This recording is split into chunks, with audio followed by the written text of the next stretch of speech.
helped her escape her situation. Warner nods. I'm sorry. Yeah. Any luck with positive ID? We're still waiting for her file from Italy, but we did a familial match from her brother's DNA at the crime scene. From her or the finger? What finger? Stabler lifts the cover and sees a woman's pale right hand, fully intact. Never mind. The shadow of a smile plays on his lips. Executive producer Dick Wolf.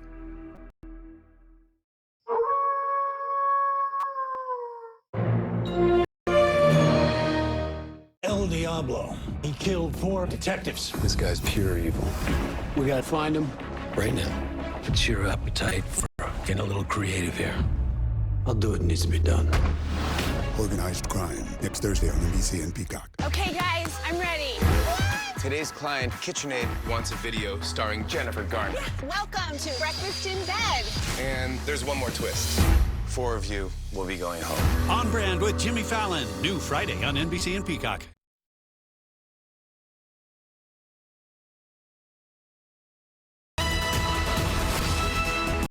Tonight with breaking news, Eliana Moreno and News Chopper 4 over the tail end of a chase, which has now turned into a standoff situation. Eliana, where are you exactly?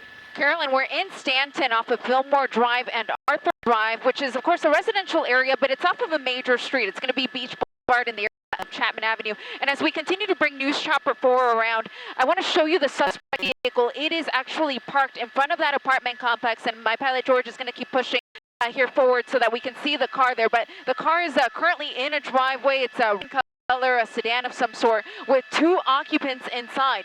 Now, the Orange County Sheriff's Department was in pursuit, and we spoke to them over the radios. They told us it was an at-large suspect, but couldn't really divulge any more information than that. You see that one person is being taken into custody as we speak, but again, there were 2 occupants in that red vehicle. Looks like perhaps a Honda Civic of some sort that has now come to a stop here, and at least one person now in custody here in Stanton. That's the latest here from News Chopper 4. I'm Eliana Moreno. Back to you in the studio. Just an incredible response out there. Eliana, thank you. And more breaking news. This from East LA, where 2 people were shot. One person was found dead at City Terrace Park. The other was found near a house around the corner. We don't yet know that person's condition or if anyone else was involved in this shooting. We will, of course, continue to follow this one as it develops overnight and have the latest for you on Today in LA. We're also following this developing story tonight. The truck driver accused of causing a deadly crash on the 10 freeway now charged with driving under the influence. And according to the Department of Homeland Security, the 21-year-old is also an undocumented immigrant. NBC4's Robert Kovacic joins us now with the latest. Robert. Carolyn, tonight, as families mourn those lives lost, this deadly collision is now drawing the attention of the Trump administration and the office of Governor Newsom, and the question of who allowed this man to drive an 18-wheeler on our roadways. The crash in Ontario, the result of a semi-truck that authorities say didn't bother to slow down. It was one of those crashes where there's car parts everywhere. It was one of those crashes people don't survive. I never would have expected something like that to happen to him or to his lovely wife. Remembering Pomona High School assistant basketball coach Clarence and his wife Lisa. It's very frustrating, especially knowing that it could have been avoided. In a statement, the Department of Homeland Security says Yashahanpreet Singh, a criminal illegal alien from India, is responsible for taking 3 lives and injuring several more. Singh is charged with vehicular manslaughter in the Ford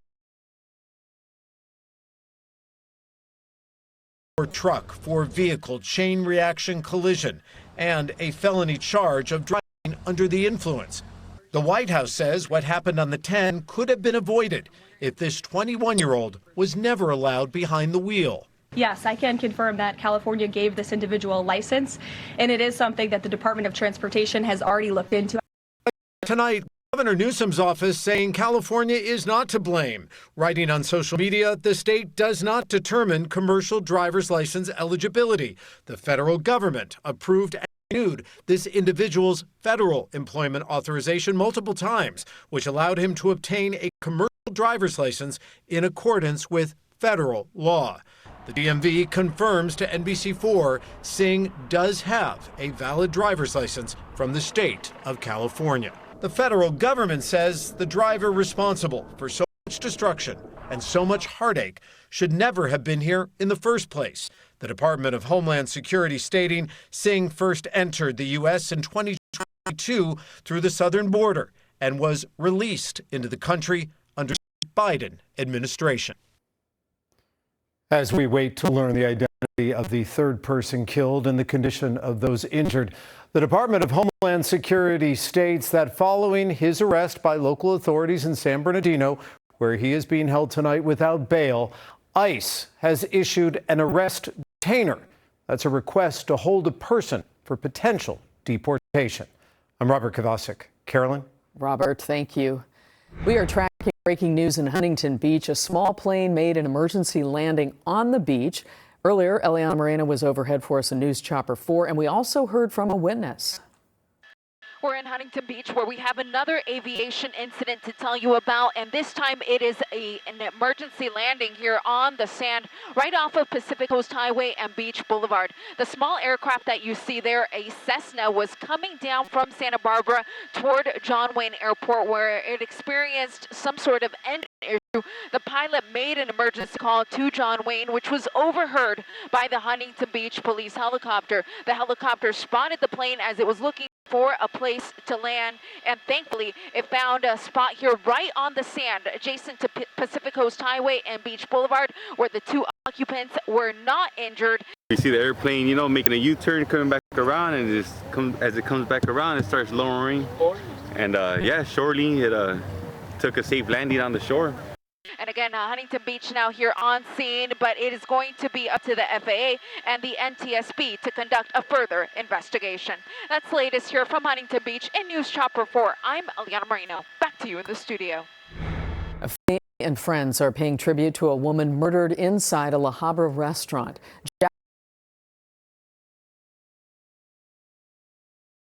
Jacqueline Medrano is being remembered as a sports fan, a motorcycle enthusiast, and a mom. NBC4's Macy Jenkins was at tonight's vigil. She joins us now from San Pedro with more. Macy. Hi, Carolyn. Well, tonight, all of her friends and family, they decided to surround themselves with all of the things Jacqueline Medrano loved. Motorcycles, pink and green flowers, and Mariah Carey music. It's all they can do right now as they try to process the tragic death of a woman they describe as a beautiful soul. The sound of motorcycle engines revving in unison tonight would have been music to Jacqueline Medrano's ears. She was the most amazing, brave, courageous person I've ever met. A lover of sports. Dodger games once, twice a week. Her Zion Riders Motorcycle Club. That was, her outlet. We all need an outlet. Some people it's reading books. Some people, it's riding motorcycles. Her career as a urology nurse at Anaheim Medical Center. The patients loved her. There's never a complaint. And her favorite role, a mom of two, including 17-year-old Damien.